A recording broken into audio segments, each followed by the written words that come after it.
ഇന്നിപ്പോൾ ബാക്കി വന്ന ചോറ് കൊണ്ട് വളരെ സിമ്പിളായിട്ട് പെട്ടെന്ന് ചെയ്തെടുക്കാൻ പറ്റുന്ന ഒരു സ്നാക്ക് റെസിപ്പിയാണ്. വീഡിയോ എല്ലാവരും തന്നെ സ്കിപ്പ് ചെയ്യാതെ കാണാം. ചെയ്തെടുക്കാനും സിമ്പിളാണ്, നല്ല ടേസ്റ്റുമാണ് കേട്ടോ. അപ്പോൾ ഇതിനായിട്ട് ആദ്യം തന്നെ മിക്സിയുടെ ജാറിലേക്ക് 2 കപ്പ് ചോറ് ചേർത്ത് കൊടുക്കുന്നുണ്ട്. ഇപ്പം നിങ്ങളുടെ കയ്യിലുള്ള ഏത് ചോറാണെങ്കിലും ഇതിനു വേണ്ടി എടുത്താൽ മതി. പിന്നെ വേണ്ടത് 1 കപ്പ് വെള്ളമാണ്. എത്ര ചോറാണ് എടുക്കുന്നത് അതിൻ്റെ പകുതി വെള്ളമാണ് വേണ്ടത്. നല്ലതുപോലെ ഒന്ന് അരച്ചെടുക്കാം. അപ്പോൾ ഇതാ നല്ലതുപോലെ അരച്ചെടുത്തിട്ടുണ്ട്. ഈ ഒരു കൺസിസ്റ്റൻസിയാണ് വേണ്ടത്. പിന്നെ ചോറിൽ ഉപ്പ് ഉണ്ടായിരുന്നത് കൊണ്ട് തന്നെ ഞാൻ വേറെ ഉപ്പ് ചേർത്ത് കൊടുത്തിട്ടില്ല.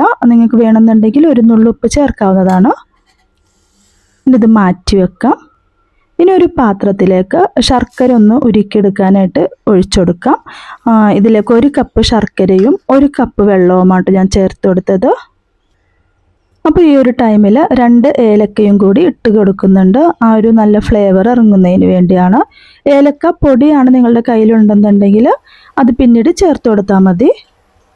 പിന്നെ ശർക്കര എപ്പോഴും അരിച്ച് വേണം കേട്ടോ നമ്മൾ ഉപയോഗിക്കാൻ വേണ്ടി. കാരണം ഇതിൽ മണ്ണൊക്കെ ഉണ്ടാവാനുള്ള ചാൻസ് കൂടുതലാണ്. അപ്പോൾ നല്ലതുപോലെ ഇതാ തിളച്ച് വന്നിട്ടുണ്ട്. ഇനി ഫ്ലെയിം ഓഫ് ചെയ്ത് കൊടുക്കാം.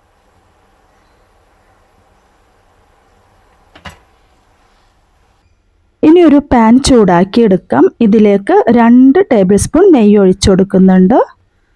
നെയ്യ് ഉരുകി വരുമ്പോൾ ഇതിലേക്ക് നമുക്കിഷ്ടമുള്ള നട്ട്സ് ചേർത്ത് കൊടുക്കാവുന്നതാണ്. ഞാനിവിടെ ആൽമണ്ടും കാഷ്യൂനട്ടുമാണ് ചേർത്തത്. നിങ്ങളുടെ കയ്യിൽ പീനട്ട്സ് ഉണ്ടെങ്കിൽ അത് ചേർത്ത് കൊടുക്കാം. പിന്നെ കുറച്ച് കിസ്മസും കൂടി വേണം കേട്ടോ. എൻ്റെ കയ്യിൽ അതില്ലാത്തത് കൊണ്ടാണ് ചേർക്കാത്തത്. എന്നിട്ട് നല്ലതുപോലെ ഒന്ന് റോസ്റ്റ് ചെയ്ത് തന്നെ എടുക്കാം. ഇതിലേക്ക് കുറച്ച് തേങ്ങയും കൂടി ചേർക്കുന്നുണ്ട്. ഇത് ഓപ്ഷണലാണ്.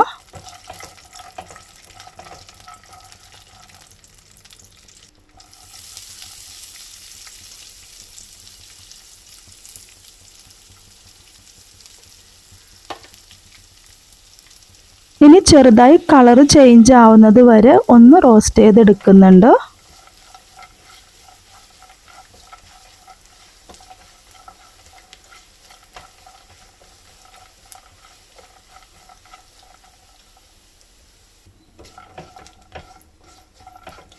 ഇപ്പോൾ ഇതാ കളർ ചേഞ്ചായി വന്നിട്ടുണ്ട് കേട്ടോ. ഇനി നമുക്ക് ഫ്ലെയിം ഓഫ് ചെയ്ത് കൊടുക്കാം. ഇതൊന്ന് മാറ്റി വെക്കാം.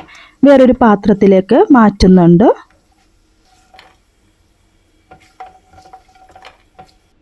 ഇനി ആ സെയിം പാനിലേക്ക് നമ്മൾ അരച്ച് വെച്ച ചോറ് ചേർത്ത് കൊടുക്കാം. അപ്പം നെയ്യ് അതിൽ ഉണ്ട് കേട്ടോ. ആ പാനിൽ കുറച്ച് നമ്മൾ നേരത്തെ വറുത്തെടുത്ത ആ ഒരു നെയ്യിൽ ബാക്കി വന്നതുണ്ട്. പിന്നെ ഇപ്പോൾ ഇതാ ശർക്കര അരിച്ചെടുക്കുന്നുണ്ട്. അതും കൂടി ചേർത്ത് നല്ലതുപോലെ ഒന്ന് മിക്സ് ചെയ്ത് കൊടുക്കാം.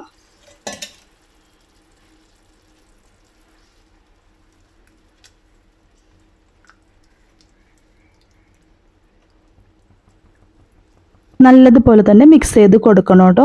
അപ്പോൾ ഒരു 2-3 മിനിറ്റ് നല്ലതുപോലെ മിക്സ് ചെയ്യുമ്പോഴാണ് ആ ചോറെല്ലാം നല്ലതുപോലെ ഒന്ന് അലിഞ്ഞു വരുന്നത്. അപ്പോൾ ദാ ഇതുപോലെ കിട്ടിയിട്ടുണ്ട്. ഒന്ന് കുറുകി വന്നിട്ടുണ്ട്. ഈ ഒരു ടൈമിൽ നമുക്കിതിലേക്ക് 1/2 കപ്പ് റവ ചേർത്ത് കൊടുക്കാം. റവ ചേർക്കുമ്പം നല്ലതുപോലെ തന്നെ ഇളക്കി കൊടുത്തുകൊണ്ടിരിക്കുക കേട്ടോ. അല്ലെങ്കിൽ കട്ട പിടിക്കാനുള്ള ചാൻസ് കൂടുതലാണ്. അപ്പം നല്ലതുപോലെ ഇളക്കി കൊടുത്തൊന്ന് യോജിപ്പിച്ചെടുക്കാം. അപ്പോൾ കണ്ടിന്യൂസ് ആയിട്ട് കൈ എടുക്കാതെ തന്നെ ഒന്ന് മിക്സ് ചെയ്ത് കൊടുക്കാം. ഇങ്ങനെ ചെയ്യുമ്പോൾ തന്നെ നല്ലതുപോലെ കുറുകി വരും കേട്ടോ. ആ ഒരു വെള്ളം വറ്റി പാനിൽ നിന്ന് വിട്ട് വരുന്നത് വരെ ഇളക്കി കൊടുത്തുകൊണ്ടിരിക്കുക.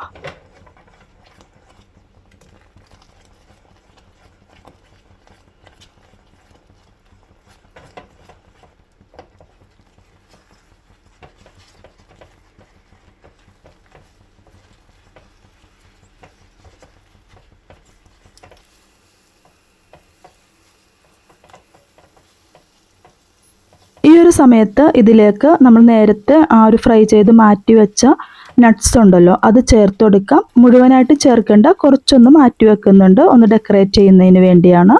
പിന്നെ ഒരു 1/2 ടേബിൾ സ്പൂൺ നെയ്യും കൂടി ചേർത്ത് കൊടുക്കാം. ഇനി പാനിൽ നിന്ന് വിട്ട് വരുന്നത് വരെ കൈ എടുക്കാതെ ഒന്ന് മിക്സ് ചെയ്ത് കൊടുക്കാം കേട്ടോ. നല്ലതുപോലെ ഒന്ന് ഇളക്കി കൊടുത്തുകൊണ്ടിരിക്കുക. ഇനിയിപ്പോൾ ഇതാ പാനിൽ നിന്ന് വിട്ട് വരാൻ തുടങ്ങിയിട്ടുണ്ട്. അപ്പോൾ നമുക്ക് ഫ്ലെയിം ഓഫ് ചെയ്ത് കൊടുക്കാം.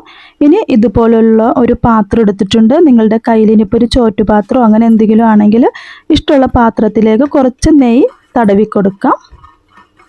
നെയ്യ് സ്പ്രെഡ് ചെയ്തതിന് ശേഷം നേരത്തെ മാറ്റി വെച്ച ആ ഒരു നട്ട്സിൻ്റെ ബാക്കി ഇതിലേക്കൊന്ന് വിതറി കൊടുക്കുന്നുണ്ട്. ഇനി ഇതിലേക്ക് ഈ ഒരു സ്വീറ്റ്സ് ഇട്ട് കൊടുക്കാം. ഇപ്പോൾ ചൂടോട് കൂടി തന്നെയാണ് കേട്ടോ ഇട്ട് കൊടുക്കുന്നത്. പിന്നെ ഒരു സ്പാറ്റുല വെച്ച് നല്ലതുപോലെ അമർത്തി അങ്ങോട്ട് പ്രസ് ചെയ്ത് ഇങ്ങനെ കൊടുക്കുക കേട്ടോ. അപ്പോൾ എല്ലാ സൈഡിലും ഷേപ്പ് ആവുന്നത് വരെ ഒന്ന് ചെയ്തെടുക്കാം.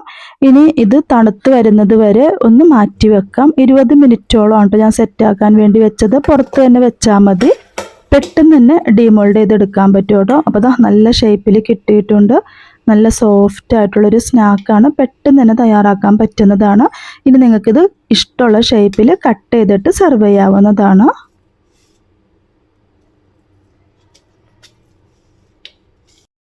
അപ്പോൾ ഇതുപോലെയുള്ള കുറേ സ്നാക്ക് റെസിപ്പികളെല്ലാം എൻ്റെ ചാനലിൽ ഇട്ടിട്ടുണ്ട്.